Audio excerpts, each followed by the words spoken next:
Angin sore meniup gorden lusuh yang tergantung di jendela dapur rumah kami. Bau kayu bakar dan sambal goreng kentang tercium samar, bercampur dengan aroma hujan yang tertahan di langit mendung. Aku, Liris, menyendok nasi ke piring ayahku.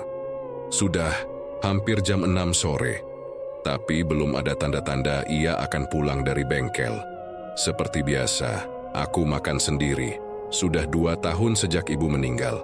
Waktu itu aku masih kelas 10, dan sejak hari pemakaman hidupku berubah pelan-pelan tapi pasti.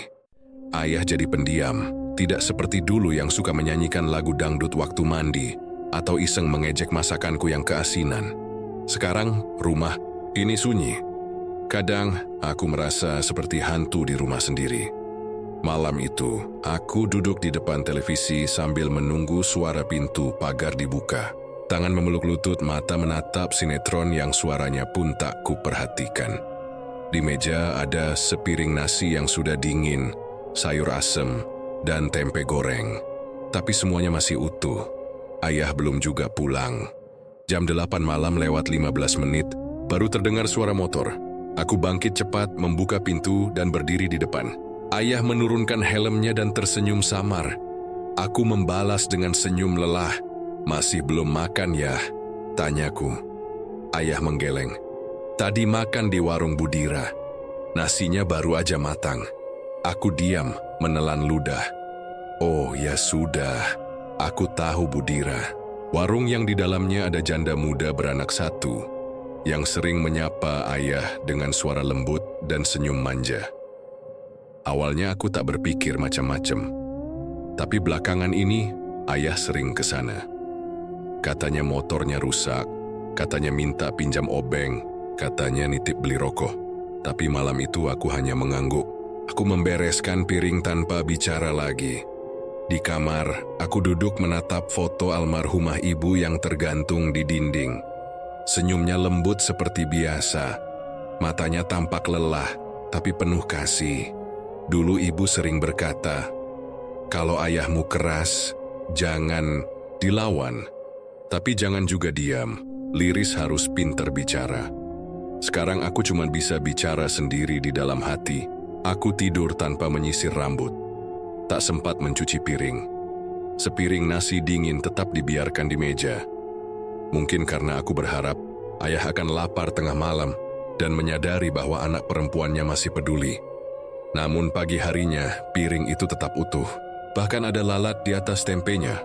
Aku menatapnya dengan mata sembab. Tak perlu menanyakan siapa yang bersalah. Mungkin aku terlalu berharap. Atau mungkin ayah memang sudah tak merasa lapar di rumah ini. Matahari pagi menyelinap lewat celah jendela. Dapur sepi, hanya suara ayam tetangga yang terdengar dari kejauhan. Aku berdiri pelan, mengangkat piring dingin itu, dan membuang isinya ke tempat sampah. Tempe goreng buatan malam tadi kini bercampur dengan sisa-sisa kulit pisang dan potongan bawang yang sudah menghitam. Tiba-tiba suara motor terdengar dari luar. Bukan suara motor ayah. Ini lebih halus, lebih ringan, dan berhenti tepat di depan rumah. Aku melongok lewat jendela dapur. Seorang perempuan turun dari motor Matic, mengenakan blus bunga-bunga dan celana jeans ketat. Rambutnya dicat coklat terang dan bibirnya merah menyala. Ia menenteng kantong plastik besar. Di belakangnya ada anak laki-laki kecil, kira-kira umur 5 tahunan, menggenggam balon yang warnanya sudah kusam.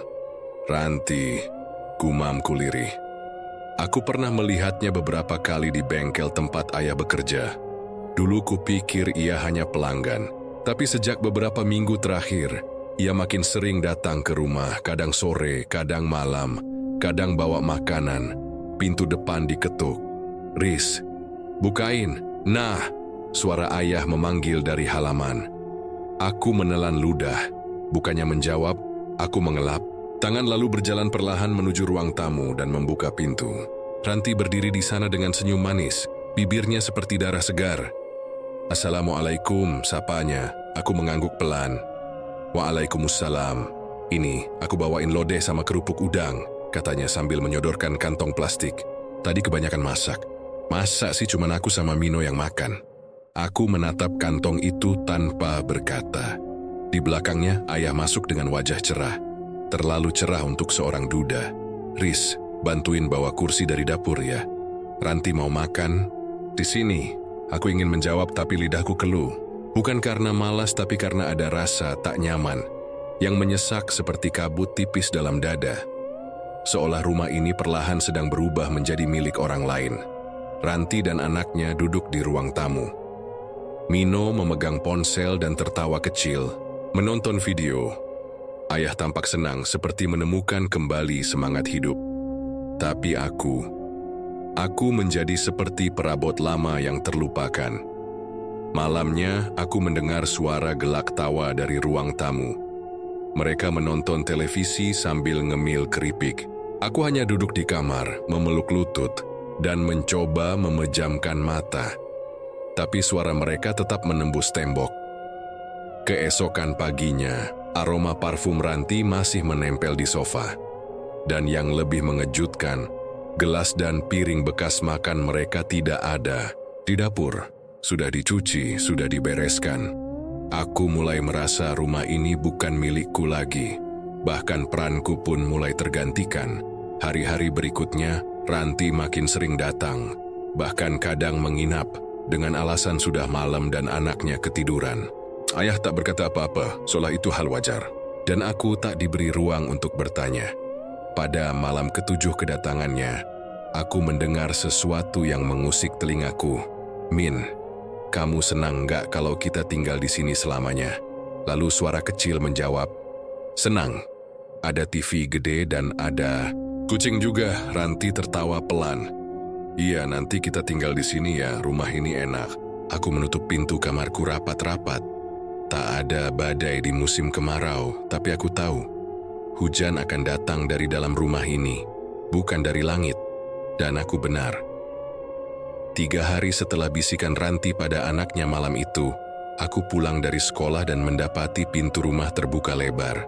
Di dalam, suara tawa dan percikan air terdengar dari kamar mandi. Sandal perempuan warna pink dan sandal anak kecil berjejer rapi di teras. Di atas meja ruang tamu, ada tumpukan pakaian wanita dan baju anak-anak. Aku berdiri lama di depan pintu sebelum melangkah masuk. Ayah muncul dari arah dapur dengan wajah yang belum pernah kulihat sejak ibu meninggal. Wajah penuh semangat, seolah hari itu hari besar baginya. "Riz, sini deh," katanya sambil tersenyum. Ayah mau ngomong. Aku duduk di kursi rotan dekat jendela. Napasku terasa berat.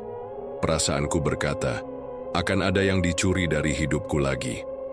Ayah menggosok-gosok tangannya, seperti sedang menyiapkan kalimat yang panjang. "Ayah sudah menikah, Riz, sama Ranti. 2 hari lalu di desa sebelah, sederhana aja tapi sah." Aku mengedipkan mata berkali-kali, berharap ini mimpi buruk. Tapi tidak. Ayah tersenyum, dan dari dalam kamar muncullah Ranti dengan daster motif. "Mawar." Di belakangnya, Mino mengintip malu-malu. "Mulai sekarang kamu punya ibu lagi. Panggil dia Ibu Ranti ya." Aku menatapnya tanpa ekspresi. Di kepalaku, kalimat itu bergaung tanpa makna. "Ibu? Tidak ada yang bisa menggantikan ibu." Ranti tersenyum manis. "Kita keluarga sekarang ya, Liris. Kamu pasti senang punya adik kayak Mino." Mino maju perlahan menyodorkan permen lollipop ke arahku. Aku hanya mengangguk dan menerima permen itu seperti robot. Sejak hari itu, hidupku berubah lebih cepat dari hujan turun. Tanpa rapat keluarga, tanpa diskusi, tanpa diberi waktu untuk menerima. Tiba-tiba rumah ini bukan hanya milikku dan ayah. Kamar tamu berubah jadi kamar Mino, lengkap dengan mainan dan boneka. Lemari dapur yang biasanya hanya berisi bumbu dapur, dan piring peninggalan ibu kini dipenuhi toples-toples berlabel rapi. Semua masakan Ranti harus low sodium karena katanya darah tinggi. Ayah bahkan membeli blender baru hanya untuk membuatkan jus khusus buat Mino. Puncaknya, pada suatu malam, ayah masuk ke kamarku tanpa mengetuk dan bilang, "Mulai besok, Ranti tidur di kamar utama. Kamarnya lebih luas." Aku terdiam. "Kamar utama, kamar ibu?" "Ibumu udah nggak ada, Riz. Jangan terus-terusan hidup di masa lalu," jawabnya dingin. Aku merasa seperti dilempar ke jurang tak berdasar. Ayah, yang dulu selalu membelaku saat dimarahi ibu, kini bahkan tak sanggup menyebut nama ibu tanpa nada tak sabar. Dan malam itu, aku tidur dengan air mata mengalir, memeluk bantal yang masih bau kapur barus dari lemari ibu. Suara tawa Ranti dan ayah dari kamar sebelah terdengar jelas. Mereka menata ulang isi kamar, tertawa, dan bersenda gurau seolah kamar itu tak pernah menyimpan kenangan siapapun sebelumnya. Sementara aku hanya menjadi bayangan di rumah sendiri. Pagi harinya, saat bangun tidur, aku mendapati semua foto ibu yang dulu tergantung di dinding ruang tamu telah diturunkan. Tanpa bicara, tanpa izin. Yang tersisa hanyalah satu foto kecil yang kusimpan diam-diam di dalam laci kamarku. Foto ibu mengenakan kerudung merah, tersenyum kecil di teras rumah ini. Foto yang akan kujaga, bahkan ketika semua hal lain telah dihapus. Dan sejak hari itu aku mulai percaya satu hal. Tidak semua keluarga terbentuk karena cinta. Ada yang terbentuk karena ambisi, dan ada pula karena rasa takut ditinggal sendiri di masa tua. Dan ayahku kurasa memilih keduanya. Pagi itu aku masuk ke kamar utama, pelan-pelan, diam-diam, saat semua orang masih sibuk di dapur. Aku ingin melihatnya sekali lagi. Ranjang itu. Ranjang kayu jati dengan ukiran di kepala tempat tidur, yang dulu dibeli ibu dari tabungan hasil menjahit seragam sekolah warga kampung. Tapi, yang kulihat membuat jantungku seperti tenggelam. Ranjang itu sudah tidak ada. Yang ada hanya tempat tidur spring bed modern berwarna krem, lengkap dengan bed cover motif daun monstera yang asing bagiku. Bantal-bantal ditata rapi. Dan di sudut kamar berdiri standing mirror besar yang jelas bukan milik ibu. Di meja rias, peralatan makeup dan parfum milik Ranti berjejer angkuh, menyingkirkan sisa-sisa kehidupan lama. Aku mendekati dinding di sisi kiri tempat dulu ibu menggantung tas rajut pemberiannya padaku. Dinding itu kini polos seperti dilap dan dihapus dari sejarah. Kakiku gemetar. Aku duduk pelan di sudut lantai dan menggigit bibir agar tidak menangis. Tapi air mata tetap menetes. Riz, aku menoleh cepat. Ranti berdiri di ambang pintu dengan tangan bersedekap. Wajahnya tidak marah, tidak juga ramah. "Kamu ngapain di sini?" tanyanya pelan, nadanya datar tapi penuh peringatan. Aku berdiri perlahan menghapus air mata. Cuma lihat, ranjang ibu kemana? Oh, dia tersenyum. Kecil, lalu berkata dengan nada ringan, "Udah tua banget, jati gitu berat. Ayahmu yang nyuruh buang. Nggak enak buat punggung." "Buang?" suaraku serak. "Iya. Tukang loak datang seminggu lalu. Kami beres-beres, sekalian buang barang lama. Biar energi rumahnya baru semua." Aku mengangguk pelan, tapi di dalam kepalaku, deribuan suara berteriak, "Ranjang itu bukan cuma kayu, itu kenangan, itu bagian dari ibu."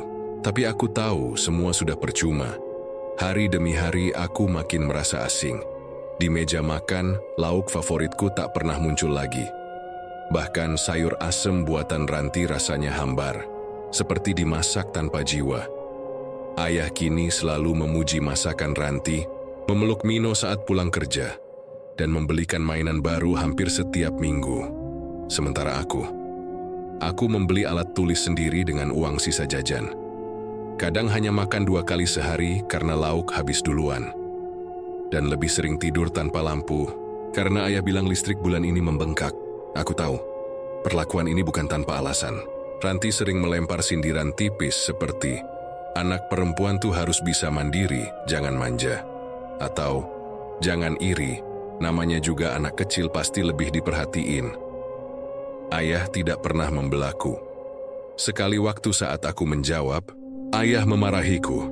"Jangan kasar sama ibumu, Riz. Ranti itu istri ayah." Hargai, aku tidak menjawab waktu itu. Tapi malamnya, aku menatap langit-langit kamar dan mulai berbicara dalam hati. "Bu, lihat anakmu sekarang. Aku nggak kuat, Bu. Rumah, ini udah bukan rumah kita. Mereka hapus semua jejakmu." Aku tahu ibu tidak akan membalas. Tapi rasanya seperti aku sedang mengirimkan sinyal ke tempat jauh, berharap angin malam menyampaikannya. Beberapa hari kemudian, aku berjalan pulang sekolah melewati jalan belakang pasar. Di gang kecil, aku melihat sebuah spanduk putih yang kusam. Pengobatan alternatif Kaiwandana. Menerima masalah rumah tangga dan penolakan pasangan. Aku berhenti. Ada suara kecil dalam hati berkata, tanyakan saja. Tidak harus melakukan apa-apa. Tanyakan saja. Sejak saat itu, benih niat dalam hatiku mulai tumbuh. Aku tidak tahu ini dendam, atau sekadar keinginan untuk membuat mereka merasakan sakit yang selama ini kupendam. Tapi satu hal pasti, ranjang, ibu sudah tak ada. Kini, yang tersisa hanya amarah, dan amarah itu sedang tumbuh menjadi sesuatu yang tak bisa lagi kutahan. Aku kembali berdiri di depan spanduk usang, bertuliskan nama Kiwandana, pengobatan alternatif yang katanya bisa menyelesaikan urusan rumah tangga dan penolakan pasangan. Tulisan itu sederhana, namun terasa seperti panggilan. Seperti semesta ikut bicara, liris, masuklah, sudah waktunya. Kakiku melangkah sendiri, menembus gang sempit yang sedikit becek. Bau dupa dan bunga-bungaan menyambut dari kejauhan. Di ujung lorong, ada rumah kecil dengan pagar bambu dan gantungan janur kering. Di atas pintunya tergantung sutas tali dengan buhul, simpul-simpul benang merah yang membuat tengkukku merinding. Aku mengetuk pelan. Seorang perempuan tua membukakan pintu. Matanya sipit, kulitnya keriput, tapi sorotnya tajam. Mau apa? Tanyanya tanpa basa-basi. Aku, mau ketemu Kiwandana, jawabku gugup. Masuk, sudah ditunggu. Aku terperanjat. Ditunggu, tapi aku tak berani bertanya. Aku hanya mengikuti si nenek masuk ke dalam. Aroma kemenyan begitu kuat, bercampur dengan bau tanah, dan sesuatu yang asing, bau yang belum pernah kucium sebelumnya. Di tengah ruangan, duduklah seorang lelaki tua berjubah, hitam, wajahnya pucat, rambutnya memutih hingga ke alis. Tapi matanya hitam legam seperti sumur yang dalam dan tak berdasar. Kamu anak perempuan yang dicampakkan ayahmu, katanya langsung, bahkan sebelum aku sempat memperkenalkan diri. Duduklah, ceritakan lukamu. Lanjutnya, aku mulai bicara. Tentang ibu, tentang pernikahan ayah yang mendadak, tentang Ranti dan anaknya, tentang ranjang ibu yang dibuang dan foto-foto yang hilang, tentang rasa asing di rumahku sendiri, tentang menjadi bayang-bayang di tempat yang seharusnya menjadi ruang aman. Kiwandana tak menyela.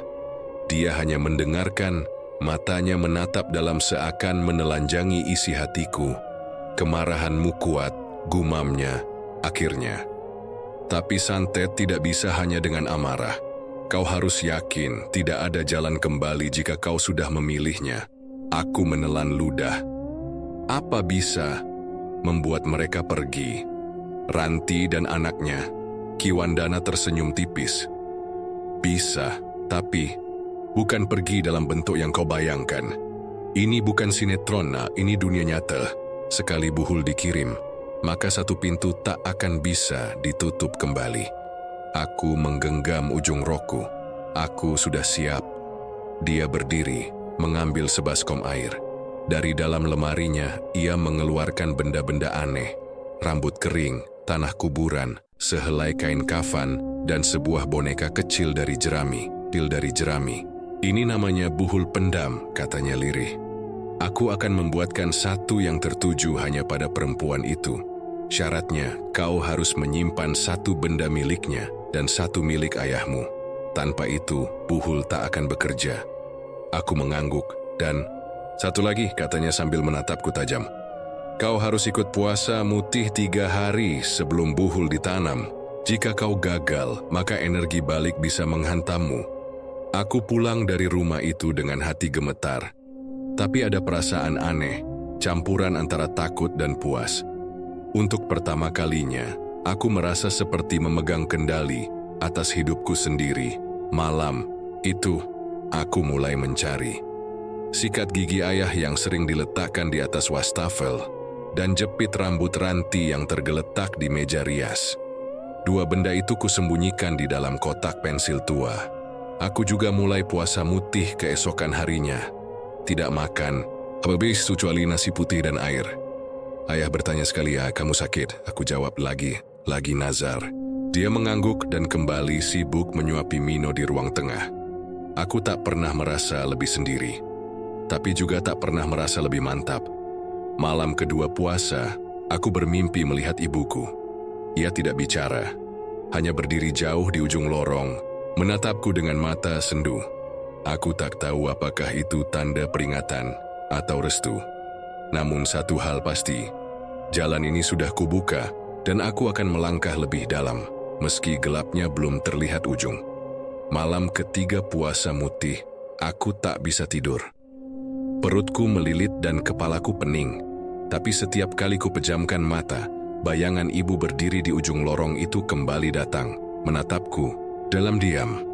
Aku sudah tak tahu lagi apakah itu mimpi atau sesuatu yang lain. Yang ku tahu hanya satu, aku harus menyelesaikan ini. Pukul 2 dini hari, aku mengambil 2 benda yang telah kusembunyikan. Sikat gigi ayah yang bulunya sudah mulai mekar, dan jepit rambut ranti berwarna perak. Keduanya kumasukkan ke dalam kantong kain putih, lalu kuselipkan di balik baju. Aku diam-diam keluar dari rumah, berjalan cepat menyusuri jalanan kampung yang lengang. Cahaya bulan menyusup di antara dahan, dan suara binatang malam seperti mengiringi langkahku menuju tempat yang telah dijanjikan, pemakaman tua di pinggir desa. Ki Wandana sudah menungguku di sana, duduk bersila di antara 2 nisan tua yang sudah berlumut. Dupa menyala di hadapannya, dan di sebelahnya tergolek boneka jerami yang kini telah dibungkus kain kafan kecil. Di bagian tengah boneka itu terdapat simpul merah kusut. Itulah buhulnya. Sudah dibawa? Tanyanya tanpa menoleh. Aku mengangguk, lalu menyerahkan kantong kain. Ia membukanya perlahan, lalu mencium benda-benda di dalamnya sambil membaca mantra lirih dalam bahasa yang tak kupahami. Nama lengkap perempuan itu? Tanyanya. Ranti Sulastri. Nama ibunya? Aku terdiam. Aku tidak tahu. Ki Wandana menatapku tajam. Tanpa nama ibu santet bisa meleset. Tapi karena ini buhul pendam bisa diakali. Asal niatmu kuat. Niatku sudah seperti batu, bisiku. Dia tersenyum pelan, lalu menanam boneka jerami itu ke dalam lubang kecil yang sudah disiapkan di bawah pohon beringin tua. Sebelum dikubur, ia menyiramnya dengan air dari baskom yang tadi dibawa dan menaburkan tanah kuburan basah ke atasnya. Terakhir, ia menaburkan bunga melati dan kenanga sambil bergumam, "Dengan simpul ini, dengan tanah ini, dengan nama yang dibisikkan dalam hati, berjalanlah wahai sakit, merayaplah dalam darah, dan hinggap di jiwa pemilik rambut dan tulang." Aku menggigil. Saat buhul ditutup tanah sepenuhnya, angin berembus kencang entah dari mana. Dupa padam dengan sendirinya, dan pohon beringin bergoyang, seolah mengangguk. "Sudah," kata Ki Wandana sambil berdiri. "Sekarang tinggal tunggu, efeknya tidak langsung."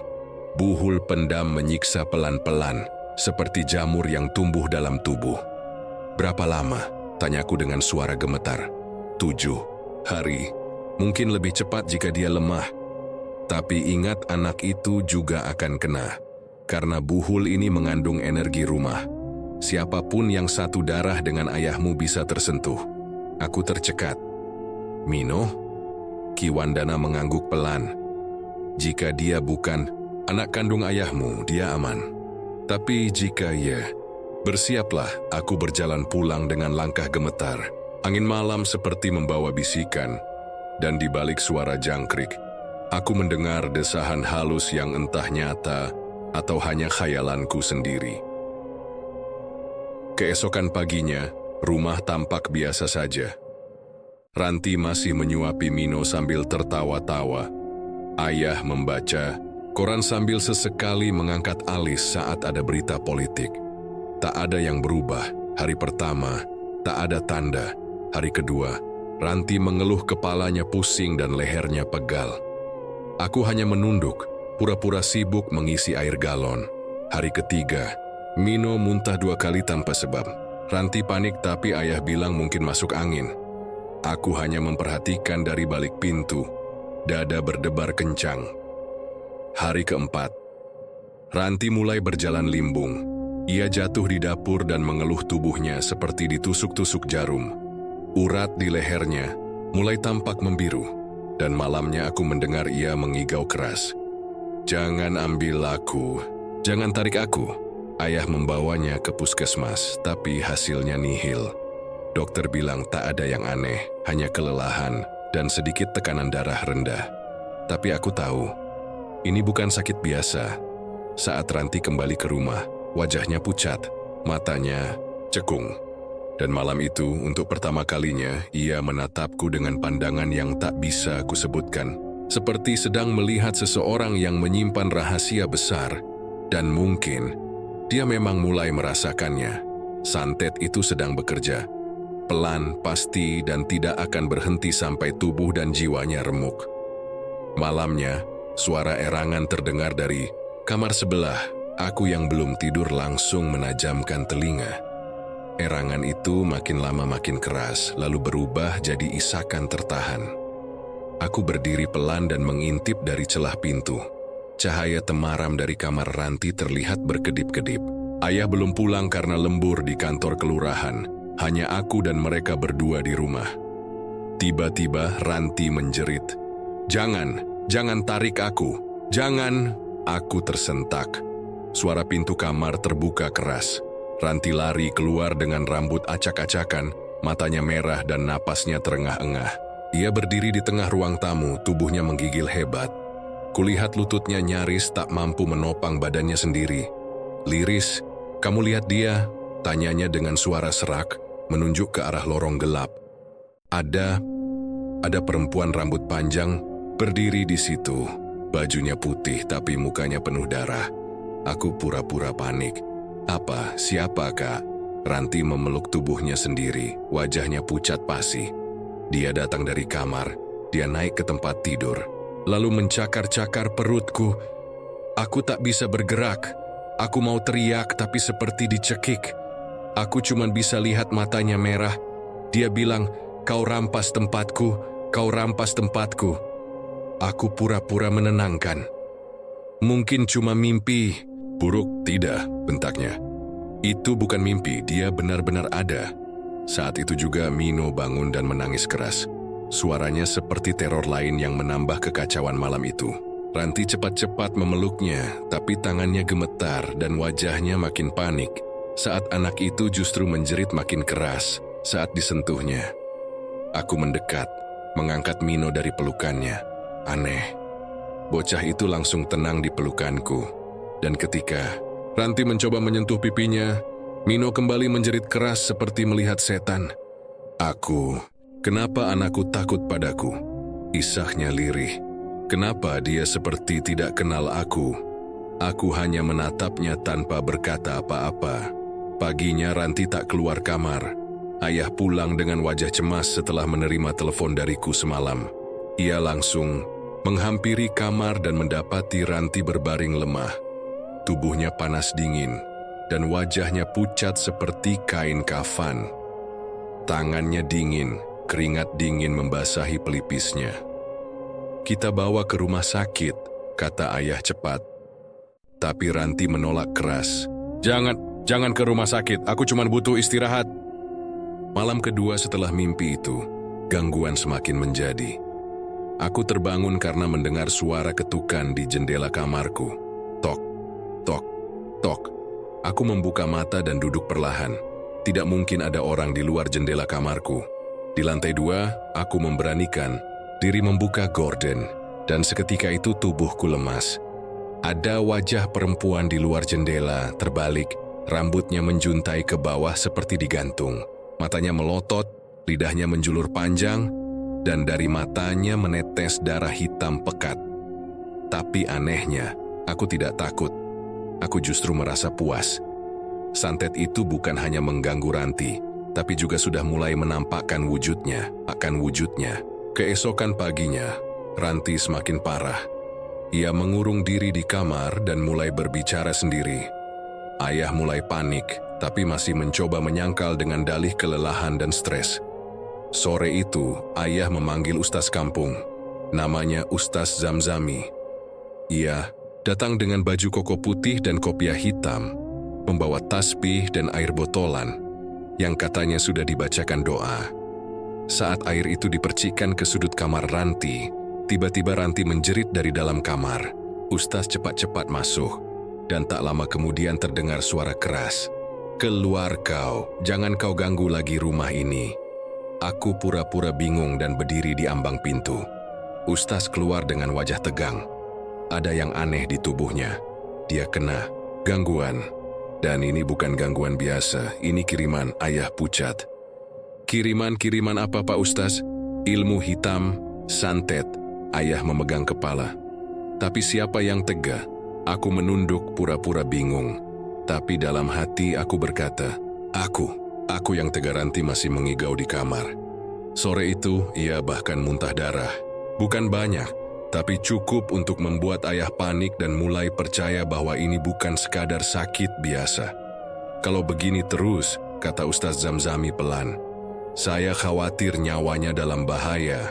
Kalau benar ada yang kirim, harus dicari siapa pelakunya dan dihentikan sebelum terlambat." Ayah mengangguk cepat. "Saya akan lakukan apa saja. Saya akan bayar berapapun." Aku hanya berdiri di sudut ruangan, diam. Tapi senyum kecil tak bisa kutahan. Karena apa yang mereka takutkan adalah hasil dari tanganku sendiri. Namun, semakin aku menikmati penderitaan Ranti, semakin aku merasa hawa di rumah ini mulai berbeda. Bukan sekadar dingin, tapi seperti diawasi. Seolah ada yang tak senang aku terlalu senang. Pagi itu, Ustaz Zamzami kembali datang. Kali ini membawa segenggam daun bidara, sebotol air zam-zam, dan selembar kain putih yang telah digoresi tulisan Arab dari tinta hitam pekat. Ia meminta semua penghuni rumah berkumpul. "Akan saya pasang pagar gaib di rumah ini," katanya tenang. "Tapi sebelumnya, saya perlu tahu, adakah yang merasa mimpi aneh atau melihat sesuatu yang tak wajar beberapa hari ini?" Ranti hanya meringis lemah dari dipan ruang tengah. Tubuhnya sudah makin kurus dan suara seraknya sulit dimengerti. Ayah menggeleng, tampak bingung. Tapi kemudian matanya beralih padaku. "Liris, kamu pernah lihat yang aneh?" Aku berpura-pura, bingung lalu mengangguk pelan. "Aku semalam lihat perempuan berdiri di bawah pohon mangga ya. Rambutnya panjang, tapi pas kulihat lagi, dia sudah hilang." Wajah Ustaz Zamzami menegang. Itu pertanda jelas, rumah ini sedang dalam kepungan. Biasanya jika kiriman santet tak bisa langsung mengenai sasaran, maka makhluk kiriman itu akan menebar ancaman pada seluruh isi rumah. Ayah makin panik. Ia mengepalkan tangan dan berulang kali mengelus kepala Ranti. "Tolonglah Ustaz, saya tak sanggup lihat istri saya begini. Kalau begitu, saya harus cari tahu sumbernya. Dari siapa ini datang?" Kalimat itu membuat jantungku berdebar. Tapi aku tetap bersikap biasa, bahkan menawarkan teh pada Ustaz agar tak curiga. Tapi ternyata setelah itu Ustaz Zamzami justru meminta sesuatu yang membuat tenggorokanku tercekat. Saya minta semua yang tinggal di rumah ini menyerahkan sehelai rambut. Satu helai saja, untuk saya uji. Ayah langsung menyetujui. Ia mencabut sendiri sehelai rambutnya dan menyerahkannya. Ranti dibantu olehku mencabut rambutnya, meski tanganku gemetar saat menyentuh kepala itu. Mino pun, dengan susah payah, diberi satu helai rambut oleh ayah. Tinggal aku. Aku pura-pura santai. Tapi saat Ustaz menerima rambutku, matanya sempat melirik ke arahku dengan tatapan berbeda, seolah ada sesuatu yang sedang diukurnya. Aku menghindari tatapan itu dan cepat-cepat pergi ke dapur dengan dalih membuat teh tambahan. Beberapa jam kemudian, Ustaz meminta izin untuk melaksanakan ruqyah ringan di kamar Ranti. Ia membacakan ayat-ayat panjang dengan suara yang bergetar dan menghentak. Ranti menggeliat lalu menjerit keras hingga suaranya berubah seperti bukan miliknya. Panas, panas, jauhkan suara itu." Dari balik pintu aku mengintip. Dan saat mataku menangkap mata Ranti yang terbuka lebar, aku terpaku. Ia menatapku, langsung ke mataku, dan berbisik lirih, nyaris tak terdengar, Kamu, yang lakukan, Tubuhku dingin seketika. Setelah ruqyah selesai, Ustadz Zamzami keluar dengan wajah kusut. Ia duduk di teras dan memanggil ayah. Aku diam-diam ikut mendengar pembicaraan mereka dari balik pintu. Ada reaksi kuat dari tubuhnya. Tapi yang membuat saya terkejut adalah rambut anakmu, Pak Arsam. Liris, ayah terdengar bingung. Kenapa rambutnya? Saya tak menuduh. Tapi rambut itu menyimpan jejak gaib. Ada energi gelap yang kuat melekat di sana. Saya perlu pastikan ini bukan karena pengaruh lingkungan. Apa maksud Ustaz? Bisa jadi dia hanya tertempel. Tapi bisa juga dia bagian dari sumbernya. Entah sadar atau tidak, Dek dan ayah diam lama. Lalu bertanya pelan. Liris, anak saya sendiri, dia gadis baik. Setan bisa merasuk siapa saja, Pak. Bahkan darah daging kita sendiri. Malam itu suasana rumah jadi sangat dingin. Tak ada yang bicara banyak. Ayah hanya duduk di kursi dengan kepala tertunduk. Ranti kembali tertidur setelah diberi air ruqyah. Meski napasnya masih berat dan tubuhnya menggigil. Saat aku hendak masuk kamar, ayah tiba-tiba memanggil. Liris, kamu sayang Ranti kan? Aku menoleh pelan. Tentu. Ya tersenyum lelah. Tapi senyum itu hambar seperti tak percaya sepenuhnya. Besok, kita semua akan ikut Ustaz Zamzami ke pesantren beliau. Kita akan diruqyah satu-satu, biar semua jelas. Kalau memang ada yang tertempel bisa segera dibersihkan. Dadaku mencelos. Aku berusaha tersenyum dan mengangguk. Baik ya, tapi malam itu aku tak bisa tidur. Aku tahu, jika ruqyah itu jadi dilakukan, bukan hanya santetku yang akan terbongkar, tapi juga niatku yang tersembunyi sejak awal. Dan lebih buruk lagi, jika buhul itu berhasil dilacak, semuanya akan berakhir. Aku harus bertindak cepat sebelum semuanya terlambat. Menjelang tengah malam, saat semua telah tertidur, aku menyelinap, keluar dari kamar. Langkahku hati-hati, tapi napasku memburu. Di luar langit gelap, bulan hanya sepotong dan cahaya remang-remang dari lampu teras membuat halaman belakang terlihat seperti dunia lain. Hampa, sunyi, menakutkan. Aku membawa cangkul kecil yang sebelumnya kusimpan di kolong dapur. Langkahku mengarah ke pohon kelapa tua di pojok halaman, tempat aku mengubur buhul santet untuk Ranti. Buhul itu berupa boneka kecil dari kain kafan, diikat rambut Ranti yang kucuri dari sisirnya, dan dilumuri cairan hitam dari sang dukun. Di bagian perutnya kuikatkan benang merah melilit 3 kali, simbol penderitaan batin, fisik, dan mental. Saat aku mulai mencangkul tanah, bulu kuduku tiba-tiba meremang. Ada suara lirih berdesir di dekat telinga, seperti bisikan dari balik dunia. Tapi aku abaikan.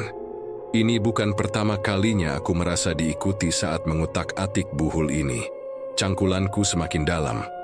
Tanah liat mulai membasahi telapak tanganku. Lalu, aku menyentuh sesuatu. Kain, lembab, dingin. Kutarik perlahan, buhul itu masih utuh. Tapi warnanya sudah berubah kecoklatan dan basah, seperti menyerap sesuatu dari tanah. Saat kuangkat, tubuhku bergidik. Matanya yang terbuat dari manik-manik kecil terlihat seperti menatap langsung padaku. Mulut boneka itu yang terjahit benang hitam terlihat makin menyeringai. Aku harus memindahkannya. Aku harus menyembunyikan jejak sebelum Ustaz Zamzami bisa melacak energi ini. Tapi saat aku berbalik hendak menutup kembali lubang itu, aku mendengar suara dari balik pagar. Kamu sedang, Papa Liris? Tubuhku membeku. Itu suara ayah.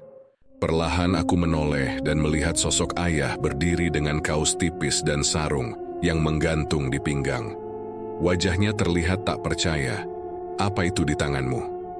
Aku mencoba menyembunyikan buhul di balik tubuh, tapi ayah sudah melangkah cepat dan meraih pergelangan tanganku. Matanya langsung membelalak saat melihat boneka itu. Ya Allah, napasnya tercekat. Ini yang dimaksud Ustaz Zamzami. Ayah dengarkan dulu. Aku mencoba menjelaskan. Tapi ayah justru mundur 2 langkah, wajahnya seperti tersambar petir. Kamu yang kirim ini ke Ranti. Kamu yang bikin istri ayah hampir mati. Aku menggigit bibir. Air mataku mulai mengalir. Ayah lebih sayang mereka. Sejak menikah lagi, ayah lupa kalau aku juga anak ayah. Aku hanya ingin ayah melihatku lagi. Ayah memandangku lama, tapi bukan dengan iba, melainkan dengan tatapan yang belum pernah kulihat sebelumnya. Jijik dan kecewa, ayah akan serahkan ini ke Ustaz. Kamu harus bertanggung jawab atas semua ini. Ia merebut buhul itu dari tanganku dan berbalik menuju rumah. Aku terduduk di tanah, tubuhku lemas. Aku tak sempat mengambil buhul cadangan, tak sempat memindahkan energi. Semua rencanaku hancur. Tiba-tiba, udara di sekelilingku berubah. Dingin, jenuh dan berat. Seperti ada sesuatu yang bangkit dari balik tanah bekas galian tadi. Tanah itu mulai bergerak sendiri, berdenyut, seperti bernafas. Dan dari dalamnya muncul tangan kecil, tangan dari boneka kedua yang kupendam jauh lebih dalam. Aku menjerit, lalu lari sekencang mungkin masuk rumah. Tapi saat masuk, rumahku tidak sama. Ranti duduk di kursi ruang tamu, wajahnya pucat namun matanya terbuka lebar mengarah padaku. Ia tersenyum, tapi senyum itu bukan senyum manusia biasa. Ayah berdiri di sampingnya, memegang buhul dengan tangan gemetar. Aku sudah tahu semuanya, ucap Ranti dengan suara yang pelan tapi tegas. Tapi, yang mengejutkanku, bukan karena kamu menyantitku, tapi karena kamu tak sadar kamu membuka pintu yang tak bisa kamu tutup kembali. Maksudmu? Buhul yang kamu tanam bukan hanya mengikatku, tapi juga mengundang sesuatu yang lain, sesuatu yang lapar. Ayah menatapku dengan tatapan getir. Ustadz Zamzami bilang, jika kiriman tidak dibatalkan dari tangan pengirimnya sendiri, maka arwah peminjam bisa berbalik menagih tumbal. Tubuhku melemas. Aku ingin berteriak, tapi mulutku terkunci oleh rasa takut yang luar biasa. Ranti berdiri perlahan, langkahnya ringan namun menyeramkan. Dan sekarang dia ingin kamu, karena kamu yang memanggilnya. Kata-kata Ranti menggantung berat di udara dingin malam itu. Aku terpaku, seolah seluruh dunia runtuh di depanku. Ada sesuatu yang telah lepas kendali, dan aku adalah pemicu semua bencana ini. Tiba-tiba, angin malam berhembus kencang. Suara gemerisik daun mengiringi langkah kaki Ranti yang perlahan-lahan mendekatiku. Namun, bukan Ranti yang aku lihat. Mata tajamnya kini berkilat merah, dan bibirnya mengerut menyerupai senyum jahat. Tubuhnya yang dulu kurus itu kini bergetar, seperti dirasuki sesuatu yang tak kasat mata. Liris ini tai, suara itu serak bukan suara Ranti, tapi sesuatu yang lain. Kenapa kau lakukan ini padaku? Kenapa harus kau yang jadi tumbal?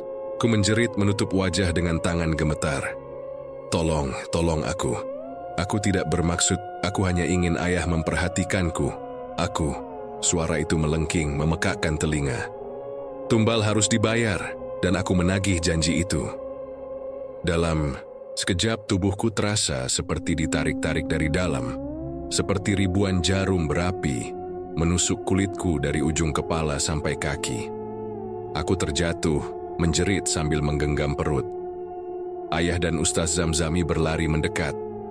Ustaz langsung membaca ayat suci dengan suara lantang, menyalurkan energi perlindungan.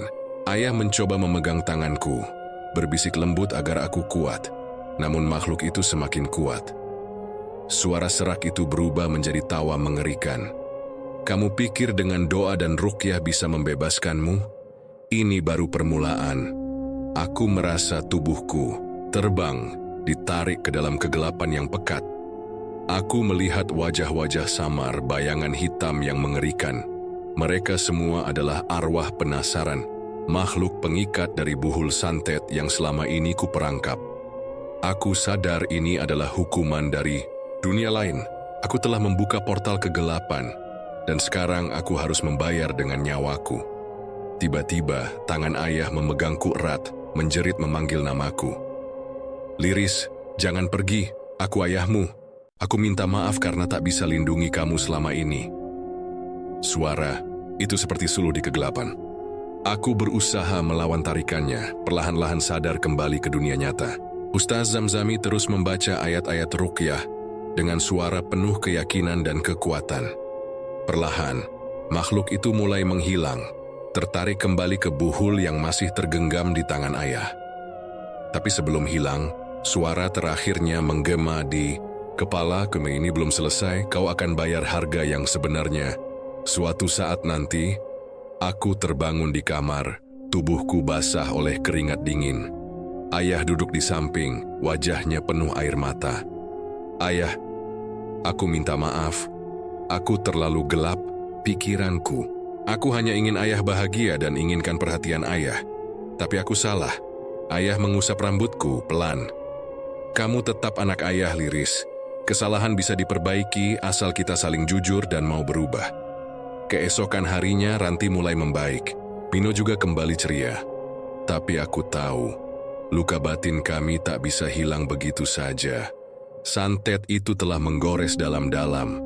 Ustadz Zamzami menyarankan agar kami rutin mengadakan doa bersama dan menjaga hubungan keluarga agar tetap harmonis. Aku berjanji pada diri sendiri, tidak akan pernah lagi terjebak dalam kegelapan seperti itu.